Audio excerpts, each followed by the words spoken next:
Hello good afternoon, Ram Ram सभी भाइयों को। और आज भाई थार था मैं एक बढ़िया इन्फॉर्मेशन देने वाला हूँ टायरों के ऊपर, क्योंकि थार में तो घने भैया का ये डाउट रहा है कि भाई ट्यूबलेस टायर बढ़िया है बुलेट में लगाना ताई या फिर भाई ट्यूब वाले।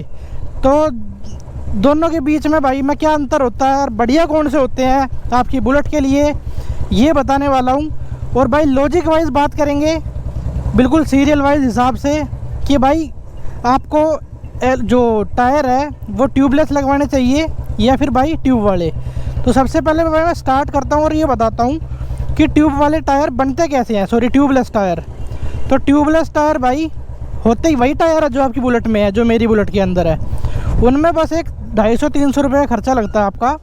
उसकी बस एक नल की चेंज होती है, जो तुम्हारे एलॉय व्हील्स है उसके अंदर नल की चेंज होएगी और उसके अंदर से मतलब हवा आने जाने का रास्ता बंद हो जाएगा उस नलकी से, एयर टाइट हो जाएगी वो।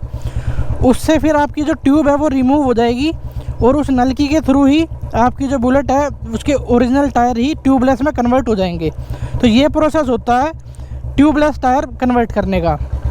अब भाई बात आई, अब भाई बढ़िया कौन से हैं ये बताओ। नू तो भाई बेरा भी होगा तुमने ट्यूबलेस क्यों कर बना जा टायर। तो आज भाई मैं तुम्हारे को यही बता देता हूँ कि बढ़िया कौन से होते हैं। तो भाई ट्यूब वाले टायर की मैं बात करता हूँ। तो ट्यूब वाले टायर तुम्हें पता है नॉर्मल सी बात कि उसके अंदर भाई आपको ट्यूब मिलती है देखने को, और उसका जो माइनस पॉइंट है पहले मैं वो डिस्कस कर लेता हूँ। बुलेट के अंदर ट्यूब वाले टायर होने का भाई नुकसान ये है जो कि मुझे भाई लगा और मैं भाई फेस भी कर चुका हूँ कि अगर पीछे का टायर पंचर हो जाए, आगे का तो भाई खोल देता है कोई भी, आगे की डिस्क का जो सेटअप है वो भी भाई आसान है, लेकिन मेन बात वहाँ फंसता है फसावड़ा जब भाई आपके पीछे का टायर पंचर होता है। और मैक्सिमम केसेस में भाई पीछे का टायर ही पंचर होता है बुलेट का। अगर आपका पीछे का टायर पंचर होता है, आजकल नई बुलेटें हैं उसमें भाई डबल डिस्क या ABS आ रहा है, ठीक है। मेरे पास भी 2018 में डबल डिस्क वाली क्लासिक थी, तो उसमें भाई मैंने ये चीज़ फेस करी थी। स्टैंडर्ड में तो खैर सिंगल डिस्क, इसमें तो है ही नहीं डिस्क। तो उसके साथ भाई क्या हुआ था मेरे साथ कि उसका पीछे का पंचर हो गया था। तो मैंने जाके एक जो पंचर वाले होते हैं उनसे वो पंचर लगवाने की कोशिश करी। पहले तो उस भाई ने नाटी, अब भाई मेरे से नहीं खुलेगा ये ऐसे करके। तो भाई मैंने उसको जैसे तैसे करके मैंने उसको भाई खुलवा दिया, वो मैंने उसको एग्री कर लिया खुलवाने के लिए। लेकिन उस भाई ने मांगे भाई 150 रुपये टोटल। मैं कहा भाई ठीक है ले लियो, क्योंकि भाई वही बात है 200 किलो की बाइक है, मैं कहाँ धक्का मारता इसको। फिर भाई उसने खोल दिया, पंचर भी लग गया। उसने भाई फिट भी कर दिया टायर। फिल्म जब हुई, जब भाई एक हफ्ते बाद उसका पीछे का जो ब्रेक है, डिस्क ब्रेक पैडल वाला, ये भाई लगना बंद हो गया। अब भाई मैंने देखा कि भाई ओके फिल्म हुई, मैं उसके दौरा गया, मैं कहा भाई इसका तो ये ब्रेक लगना बंद हो गया, प्रेशर ही नहीं बना रहा। अब वो ये डिस्क ब्रेक है, उसके अंदर पीछे डब्बी थी ऑयल वाली।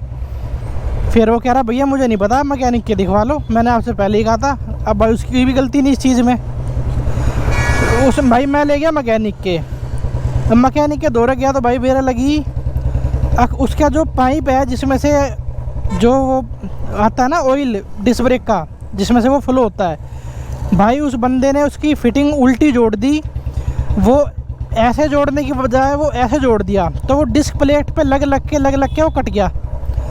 अब भाई पाइप कट गया तो उसमें तो ऑयल रुकेगा नहीं, चाहे मैं टेप मार लूँ चाहे मैं एमसील लगा दूँ। तो भाई वो नुकसान मैंने झेला था 4500 रुपये का पाइप डलवा के। तो वो मेरे को पंचर लगाता पड़ा था 4500 रुपये का। ये नुकसान है भाई उसका, क्योंकि उसको हर मैकेनिक हर मिस्त्री खोलता नहीं है डिस्क ब्रेक वालों को। तो वहाँ पे आपको जो है ट्यूबलेस टायर बेनिफिशियल रहेंगे। क्यों? क्योंकि उनको भाई खोलने में कोई झंझट नहीं है और आपका टाइम भी बचाएंगे वे टायर। डायरेक्ट आप लेके जाओ और भाई वो खड़ी बाइक में पंचर लग जाएगा, और लगता भी सस्ता है 40 रुपये का। पंचर लगा के अपने चलते बढ़ो। और एक फ़ायदा और ये कि भाई उसको आप कुछ दूर तक बैठ के बाइक चला के ले जा सकते हो। अगर ट्यूब वाले टायर्स की मैं बात करूं तो उसमें भाई जब तक आप नलकी ढीली करके नहीं चलाओगे, एक टिप और दे देता हूं सुमो साथ में, जिस भी भाई की बाइक में ट्यूब वाला टायर हो और भाई उसकी बाइक में पंचर हो जाए, तो तुम्हारे को मैं एक बढ़िया जानकारी देता हूँ। तुम्हें क्या करना है, जब भी पंचर हो जाए तुम्हें अपनी जो नलकी होती है जहाँ से हवा भरते हो उसको कर लेना ढीला। ढीला करने के बाद तुम उस पर अगर आगे हुआ है तो थोड़ा सा पीछे बैठ के चले जाओ, पीछे हुआ तो थोड़ा सा आगे प्रेशर रख के चले जाओ, तो आपकी ट्यूब फटने का भाई ख़तरा जो है वो 60% तक कम हो जाएगा।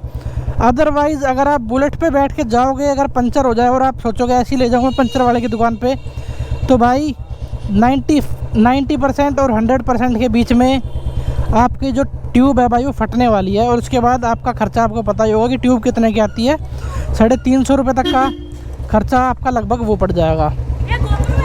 हाँ भाई ठीक है भाई।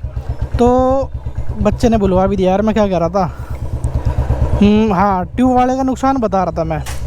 अब भाई बात आती है, एक नुकसान मुझे जो देखने को मिला है वो भाई ट्यूबलेस टायर्स के अंदर भी है, वो भी मैं बता देता हूँ तुम्हें, दोनों बातों को क्लियर हो जाओगे फिर तुम।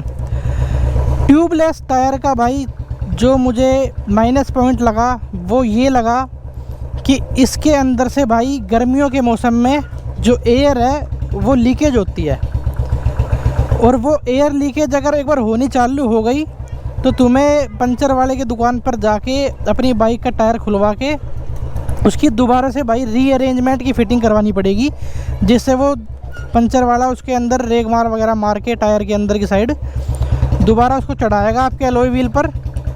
उसके बाद जो है उसकी एयर लीकेज की प्रॉब्लम होगी सोल्व। लेकिन मेरे हिसाब से जितने पंगे ट्यूब के साथ है, ट्यूबलेस के हिसाब से ये भाई एक माइनस पॉइंट कोई ज़्यादा बड़ा मैटर नहीं करता, ठीक है।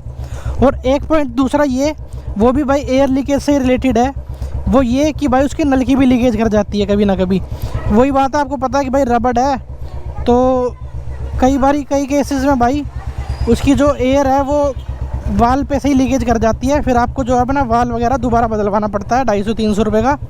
बस ये खर्चा आएगा आपका ट्यूबलेस टायर्स के अंदर। वो भी अगर भाई बाय चांस की बात है भाई कभी एयर लीकेज हो जाए तो हो जाए, वरना ना होगी। अभी जैसे मेरा है, मेरे में तो भाई अभी तक देखो हुई नहीं, अगर कभी होएगी बाय चांस तो वो भी मैं तुमको बता दूंगा। तो ये डिफरेंस था भाई ट्यूबलेस और ट्यूब वाले टायर्स के बीच में। अब तुम्हें भाई कौन सा टायर पसंद है, ट्यूब वाला या ट्यूबलेस, तुम मुझे कमेंट करके बताना, ताकि मुझे ये पता लग जाए कि कितने बंदे ट्यूब वाले हैं और कितने बंदे ट्यूबलेस को प्रेफर करते हैं। तो बस भाई आज की वीडियो में इतना ही। वीडियो अच्छी लगी हो तो लाइक कर देना, चैनल पर नए हो तो सब्सक्राइब कर देना। बी फॉर बुलेट हमारे चैनल का नाम है। जब तक के लिए भाई जय Shri Ram, thanks for watching, bye.